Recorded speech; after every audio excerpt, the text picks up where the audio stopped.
일면식도 없는 여성을 폭행한 뒤 도주했던 40대 남성이 붙잡혔습니다. 이 남성은 다른 사람으로 착각해 범행을 저질렀다고 진술한 것으로 알려졌습니다. 충주시가 도심 침수를 예방하기 위해 하수관 공사에 돌입했습니다.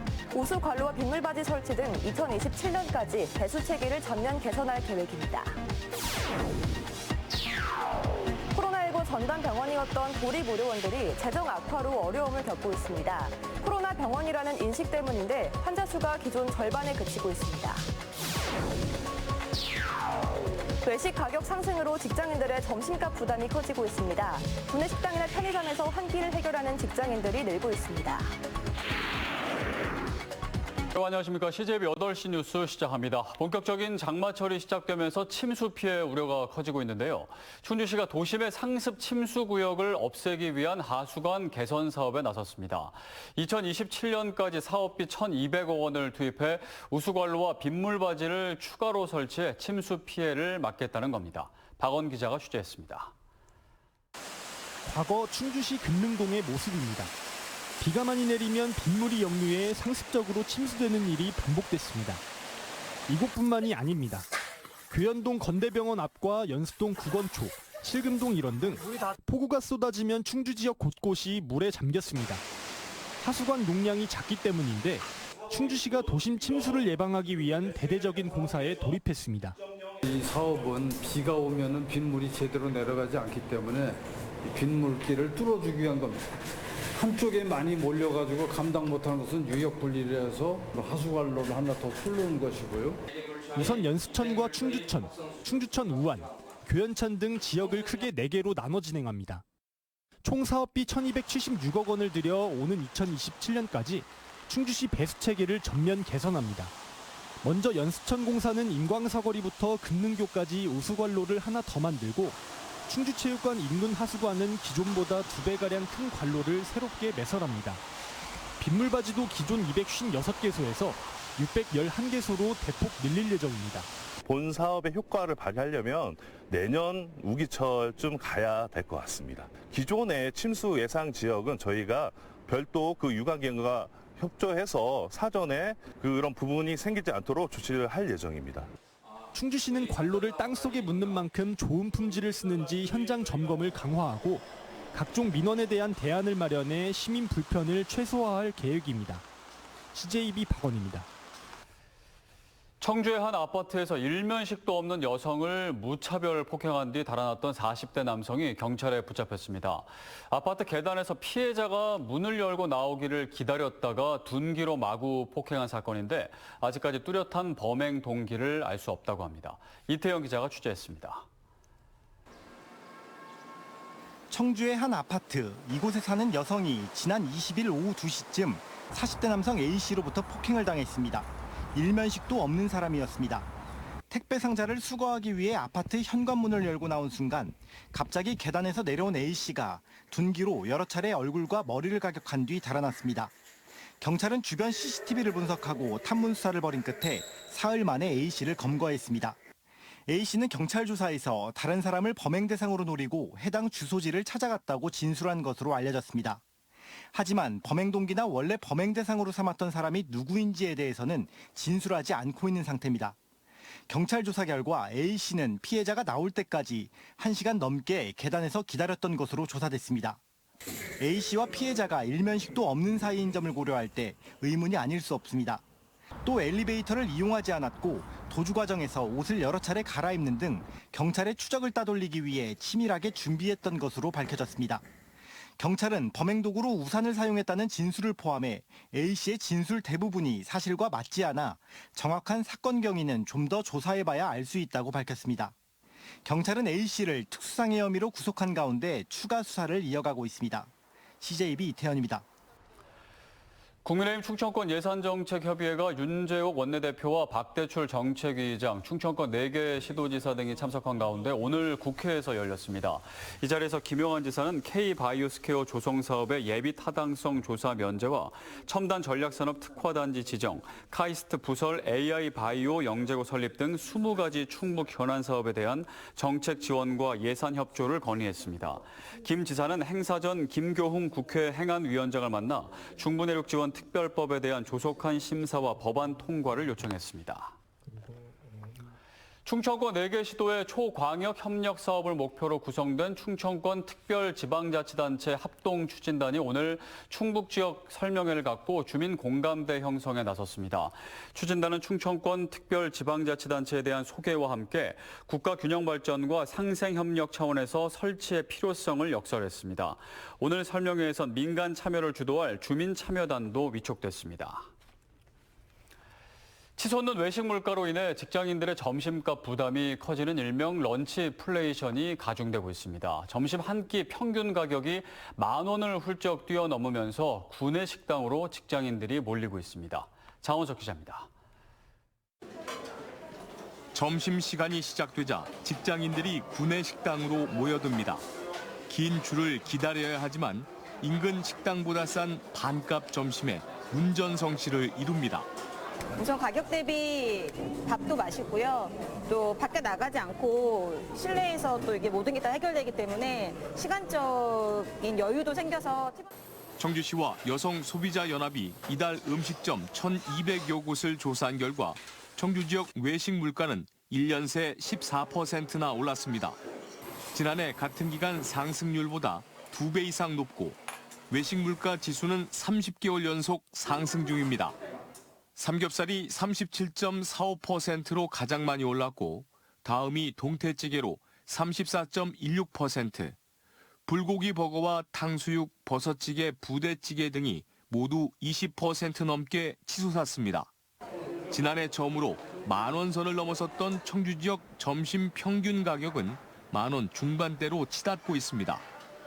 지역별로는 상당구가 14,000원 선을 뚫고 올라섰으며 흥덕구와 서원구, 청원구 순으로 뒤를 잇고 있습니다. 외식 물가 상승 추세는 누적된 원가 상승 부담 전가와 서비스 물가의 높은 지속성 등이 복합적으로 작용되고 있어 물가의 오름세는 당분간 지속될 것으로 예상됩니다. 올 들어 점심시간 주요 업무지구의 편의점 카드 결제액도 20% 이상 증가하면서 편의점에서 한 끼를 해결하는 직장인들도 늘고 있는 것으로 보입니다. CJB 장원석입니다. 충청북도는 소상공인들의 수수료 부담을 덜어주기 위해 3년 전부터 충북형 공공배달앱 먹개비를 운영하고 있는데요. 상인들에겐 낮은 수수료, 소비자에겐 많은 예산을 투입해 각종 이벤트를 벌여왔지만 배달 시장에서의 점유율은 크게 뒤처지고 있습니다. 김세희 기자입니다. 지난 2020년 출시된 충북형 공공배달앱 먹개비. 민간업체가 운영하고 충청북도가 할인 행사비와 홍보비 등을 지원하는 형태로 소상공인의 부담을 덜어주기 위해 수수료는 민간 배달앱의 10분의 1 수준인 1.5%만 받고 있습니다. 출시 이후 충청북도는 매년 수억 원의 할인 행사비와 홍보비를 지원하며 배달 시장의 연착륙을 시도했지만 아직까지 뚜렷한 효과는 나타나지 않고 있습니다. 2020년 5,400여 곳까지 늘어났던 신규 가맹점 수는 올해 300여 곳에 그칠 만큼 성장세가 주춤하고 있습니다. 주문 건수는 더 크게 줄었습니다. 2021년 40만 건에서 올해는 5월 기준 9만 2천 건으로 눈에 띄게 감소했습니다. 고물가의 코로나19 종식으로 배달 수요 자체가 줄어든 영향도 있겠지만 민간 배달앱에 비해 가맹점 수가 턱없이 부족하고 인지도가 낮다 보니 이용자가 늘지 않고 있는 겁니다. 타 배달업체는 하루 한 3-40건 정도 들어오는데요. 많이 들어오는 편이죠. 근데 먹개비는 거의 안 들어온다고 봐야죠. 때문에 낮은 수수료에도 불구하고 상인들 또한 앱 사용을 외면하는 실정입니다. 상인들 입장에서는 수수료가 낮으니까 소비자들이 많이 이용하시면 좋은데 많이 안 들어오니까 많이 아쉽죠. 초라한 성적표에 충청북도는 계약 기간이 끝나는 오는 8월 위탁업체 재공모를 검토하고 있습니다. 자체적인 할인 이벤트 능력이 있는데 먹개비 앱은 사실 그게 좀 부족하다고 있는 거고요. 그래서 그런 측면에서 아쉬운 게 있어서 저희가 새로운 사업자를 모집하려고. 소상공인들의 부담을 덜기 위해 시작된 공공기관 주도의 새로운 배달 플랫폼 먹개비. 여전히 인지도와 편의성 면에서 민간 앱과의 격차를 실감하며 다시 시험대에 올랐습니다. CJB 김세희입니다. 코로나19 전담병원으로 지정돼 감염병 확산 방지에 크게 기여했던 도립의료원들이 재정 악화로 어려움을 겪고 있습니다. 코로나 병원이라는 인식이 아직 남아있기 때문인데 입원 환자나 외래 환자 모두 기존 절반에 그치고 있습니다. 조윤광 기자입니다. 청주의료원 제7병동입니다. 일반 병상 63개 중 57개가 비어 있습니다. 불이 꺼진 병실과 복도는 적막감마저 흐릅니다. 일주일 중 외래가 가장 많은 월요일 오전이지만 진료를 기다리는 환자도 많지 않습니다. 2년 5개월간 코로나19 전담 병원으로 지정됐던 청주의료원은 아직 코로나의 영향력에서 완전히 벗어나지 못하고 있습니다. 지정 병원에서 해제된 지 1년이 지났지만 2019년에 비해 입원 환자 수는 37%에 불과하고 외래 환자는 77%를 겨우 넘기고 있습니다. 지역 내 이제 인식이 아직도 감염병 전담병원을 운영으로 하고 있는 알고 계시는 지역 주민들이 많으시고 그러다 보니까 이제 조금씩 병상은 이제 회복은 되고 있지만 이런 상황은 경영 악화로 이어지고 있습니다. 지난해 청주의료원의 단기 순손익은 흑자에서 28억 원 적자로 돌아섰고 같은 기간 충주의료원도 적자 폭이 13배나 늘어 6억 6천만 원을 기록했습니다. 코로나가 발생되고 나서 그다음에 이제 진료과를 보는 부분이 많이 제한이 있었고 그렇게 하다 보니까 의사 선생님들도 많이 그만두고 간호사 선생님들도 너무 힘들어서 병원 측은 전기와 수도, 소모품 절감 등 비상 경영 체제를 가동하고 급한 대로 현금 유보금을 꺼내 사용하고 있습니다. 코로나 전담병원으로서 일반 사병원에서 맡지 않던 공공임무이기 때문에 공공임무를 수행함으로써 이제 조금 더 도울해야 되지 않냐라는 정상화 때까지요. 충청북도는 적자액이나 유보금 확보 현황, 경영 개선 여지 등을 따져 조만간 지원 여부를 결정하겠다고 밝혔습니다. CJB 조윤광입니다. 출범한 지 1년이 되는 제12대 충북도의회의 의정활동 실적이 양적으로 전대의회보다 증가한 것으로 나타났습니다. 지난 1년간 도의원들의 민생 관련 조례안은 131건으로 같은 기간 11대 도의원보다 47건 많은 것으로 집계됐습니다. 또 의안 처리량은 전대보다 50% 증가한 316건, 5분 자유 발언은 35% 늘었습니다. 도의회는 지난 2월 한 도의원의 항공기 내 음주 논란을 계기로 징계 의원에 대한 의정비 미지급과 국외 연수 배제 등의 내용을 담은 조례를 만들기도 했습니다. 윤건현 교육감이 청주 하이텍 고등학교 운동장에서 마약 퇴치의 날 합동 캠페인을 벌였습니다. 교직원과 학생 30여 명이 함께한 오늘 캠페인은 마약의 위험성을 학교 현장에 직접 알리기 위한 것으로 단 한 번의 마약으로도 모든 것을 잃습니다라는 슬로건으로 진행됐습니다. 청주 하이텍고는 다음 달 마약 예방 교육도 실시한다는 계획입니다. 대한민국 독서 캠페인 2023 리딩 충북이 어제 충북도청에서 열렸습니다. 엄선된 추천 도서 12권으로 도민과 함께 소통하며 책 읽는 충북으로 한 걸음 더 나아가는 자리가 됐습니다. 안정원 기자가 보도합니다. 디지털 온라인 매체의 활성화로 전자책과 듣는 책 수요가 늘고 있습니다. 하지만 독서 인구는 전반적으로 감소하고 있는 게 현실입니다. 특히 문화체육관광부가 집계한 성인의 종합 독서율은 지난 2017년 62.3%에서 2021년 47.5%로 꾸준히 감소하고 있는 것으로 나타났습니다. 도내 성인 독서율은 더 낮습니다. 지난 2021년 국민 독서 실태 조사에서 충북도민의 64.8%는 1년에 단 한 권의 책도 읽지 않는 것으로 조사됐습니다. 충청북도와 충북문화재단, CJB 청주방송이 책 읽는 충북, 독서 문화를 만들기 위해 2023 리딩 충북으로 도민들을 만났습니다. 상상력을 개발하고 발전시키는 데 있어서 책을 읽는 것은 가장 중요한 일이기 때문에 도민들이 다른 지역보다 많은 책을 읽는 그런 도민이 되기를 바라고 정재승 카이스트 교수 등 6인의 패널이 소개한 책은 총 12권. 독자들이 흥미롭게 읽을 수 있는 다양한 주제의 도서들을 엄선했습니다. 2023 리딩 충북은 도민들이 추천 도서를 친숙하게 접할 수 있게 길라잡이 역할을 하고 다음 달부터는 시민과 작가가 직접 소통하는 북 콘서트도 진행할 계획입니다. 책이 있습니다. 사람이 있습니다. 우리가 있습니다. 책 세상으로 안내하는 믿어온 안내자 6분과 함께 책 세상으로 떠나보시죠. 여러분이 내딛는 발자국 하나하나가 책 읽는 대한민국에 도착하는 그날까지 리딩 코리아가 여러분의 독서를 응원합니다. CJB는 대한민국 독서 캠페인 2023 리딩 충북을 다음 달 첫째와 둘째, 셋째 주 목요일 오후 6시 50분에 3부작으로 녹화 방송합니다. CJB 안정은입니다.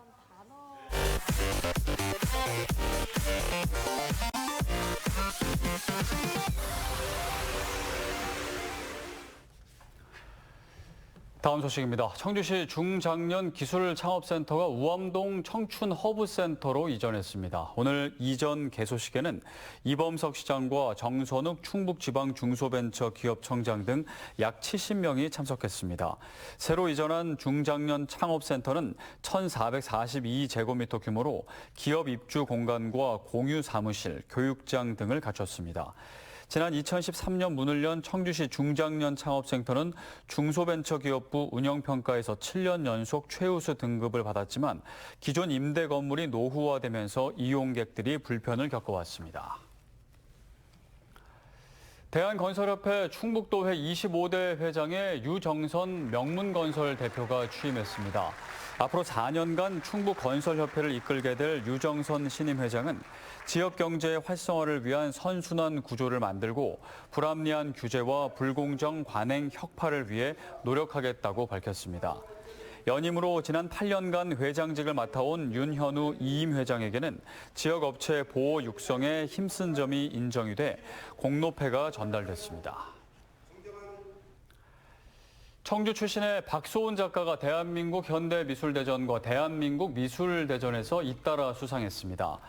박소은 작가는 영화 노팅힐을 보고 느낀 이미지를 형성한 작품 블루투 퍼플로 44회 대한민국 현대미술대전에서 회화 부문 최고상인 문화체육관광부 장관상을 받았습니다. 또 국내 최대 규모의 공모전 대한민국 미술대전에서도 우수상인 평론가상을 수상했습니다. 충북예고를 졸업한 박소은 작가는 현재 국민대 미술학부에 재학 중입니다. 청주공항 거점 항공사인 에어로케이가 오늘 항공운송서 면허를 취득한 지 4년 만에 2호기를 도입했습니다. 에어로케이 2호기는 에어버스사의 180석 규모 기종으로 국토교통부의 항공기 안전성 검사를 받은 후 일본 오사카 노선을 다음 달 6일부터 주 14회 운항할 예정입니다. 에어로케이는 연말까지 항공기 4대를 추가 도입해 일본, 몽골, 대만, 마카오 등 4개국 10개 노선을 확대 운항한다는 계획입니다. 청주시설관리공단이 청주 실내 빙상장 무더위 쉼터를 다음 달 1일부터 석 달간 운영합니다. 무더위 쉼터는 실내 빙상장 2층 관람석 1,019석을 제공하며 이용 시간은 오전 9시부터 오후 6시까지입니다. 또 다음 달 1일부터는 실내 빙상장 매점과 북카페도 상시 운영에 들어갑니다. 보훈군이 냉해 피해 방지를 위해 올해 예방시설 보조금을 추가 지원합니다. 군은 빙상팬과 미세 살수장치 등 이상 저온 대비시설 보조금을 기존 50%에서 60%로 상향하고 복구비 외 2억 3천만 원을 추가로 투입할 계획입니다. 올해 보훈군에선 이상 저온 현상으로 607농가 428헥타르 규모의 과수 냉해 피해가 발생했습니다.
네, 이번 장마는 평년보다 비가 더 많이 내릴 것으로 예측이 되고 있습니다. 곳곳에 비 피해에 취약한 곳은 없는지 다시 한번 점검해 주시길 당부드립니다. CJB 8시 뉴스를 모두 마칩니다. 함께해 주신 여러분 고맙습니다.